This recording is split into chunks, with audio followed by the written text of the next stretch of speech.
Doctor Yunus সাহেব, অন্তর্বর্তীকালীন সরকার, আমাদেরকে এত বোকা ভেবেন না। একটাই অনুরোধ করব, এত বোকা ভাববেন না আমাদেরকে। আমরা এক শয়তানের বিরুদ্ধে আন্দোলন করলে 16 ছোট শয়তান বদলায় বড় শয়তান বসাবেন। আপনারা শিক্ষা ব্যবস্থায় ধর্ম রিলেটেড বিষয়গুলোকে সাব্যস্ত করার জন্য আপনাদের তত্ত্বাবধায়ক সরকারে একজন ধর্ম উপদেষ্টা আমাদের আলেম সমাজের থেকে প্রতিনিধিত্ব করতেছেন, ডক্টর আফম খালিদ সাহেব। বাংলাদেশের ইসলামপন্থীরা সকলে তার ব্যাপারে একমত, কারো তার ব্যাপারে দ্বিমত নাই।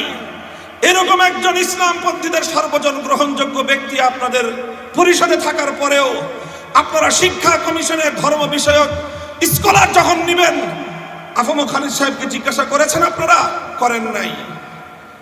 সবকিছু আপনারা আপনাদের মন মতো করবেন। ইসলাম বিষয়েও আপনারা আলেম সমাজের মতামতের তোয়াক্কা করবেন না। আর এরপরে আমরা গলা ফাটায় চিৎকার করলে বলবেন যে হুজুররা এত চিৎকার করে কেন? এরপরে ছোট শয়তানের বিরুদ্ধে আমরা প্রতিবাদ করলে ওই ছোট শয়তান বদলায় বড় শয়তান বসাবেন। এইভাবে যদি চলতে থাকে তারপরে আমরা আর বড় শয়তানের বিরুদ্ধে বলবো না, বড় শয়তানের যারা নিয়োগ দেয় তাদের বিরুদ্ধে আমরা কথা বলা শুরু করব। মনে রাখবেন, আমরা যদি কথা বলা শুরু করি, বাংলাদেশে আমাদেরকে মোকাবেলা করা এতটা সহজ হবে না। কারণ আমরা যতটা সহজে আল্লাহর দ্বীনের জন্য রক্ত দিতে পারি, আর কেউ এতটা সহজে রক্ত দিতে পারে না। আমরা রক্ত দিয়ে শাপলা চত্বর রঞ্জিত করেছি, আমরা রক্ত দিয়ে হাটহাজারী রঞ্জিত করেছি, আমরা রক্ত দিয়ে শহীদ বাড়িয়ে তৈরি করেছি। টেকনাফ থেকে তেতুলিয়া আমরা যে পরিমাণ রক্ত দিয়েছি, ফ্যাসিবাদের মোকাবেলায় আর কেউ এতটা রক্ত দেয় নাই।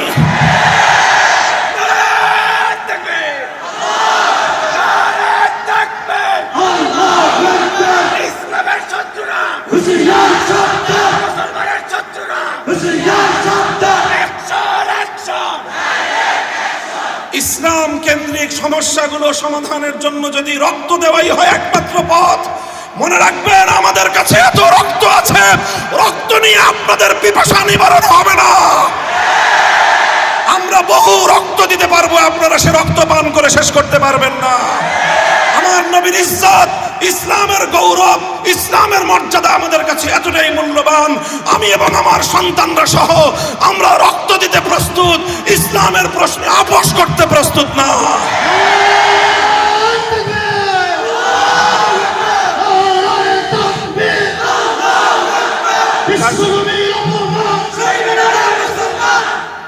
আমাদের খুব বিনীত অনুরোধ থাকে।